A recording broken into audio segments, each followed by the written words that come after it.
各位同學，你哋好啊！今日呢，我想同大家分享嘅一本圖書，書名叫做《超級有用的數學原理》。作為一位數學老師，我梗係知道數學有咩用啦。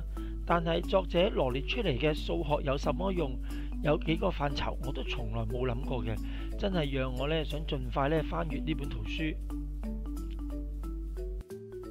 作者將呢本圖書分成5個章節，依次用5個唔同嘅數學範疇。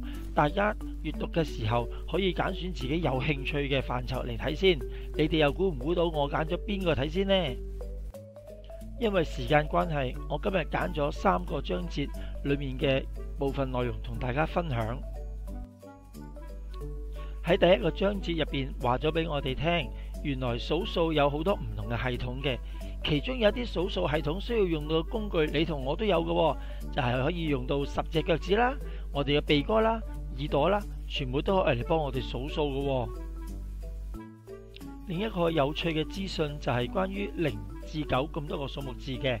0唔知因為咩原因曾經被禁止使用過嘅，唔通係因為佢係最細嘅 number 所以俾人蝦？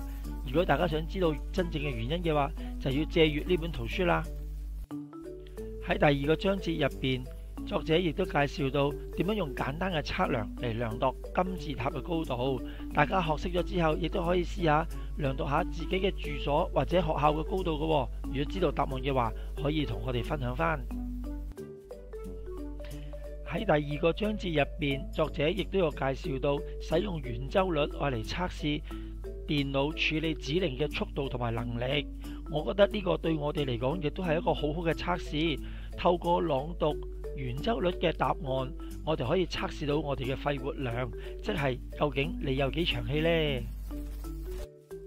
喺第4個章節入邊，作者仲教我哋點樣運用數學嘅原理，能夠較準確咁估算到國家嘅人口。除咗教我哋估算人口嘅數目之外，作者亦都教我哋點樣估算動物嘅數量。因為當我哋做統計嘅時候，冇辦法可以好似同人接觸咁樣進行面談，所以作者介紹咗其他嘅方法。而呢一個方法，當你經過多次使用之後呢，仲可以大大提升個準確度添。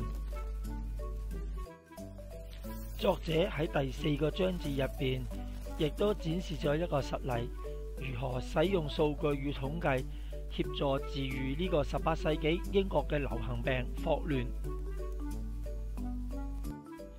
聽完以上嘅分享之後，係咪覺得數學真係好有用呢？希望大家睇完呢本書之後，一齊努力學習數學。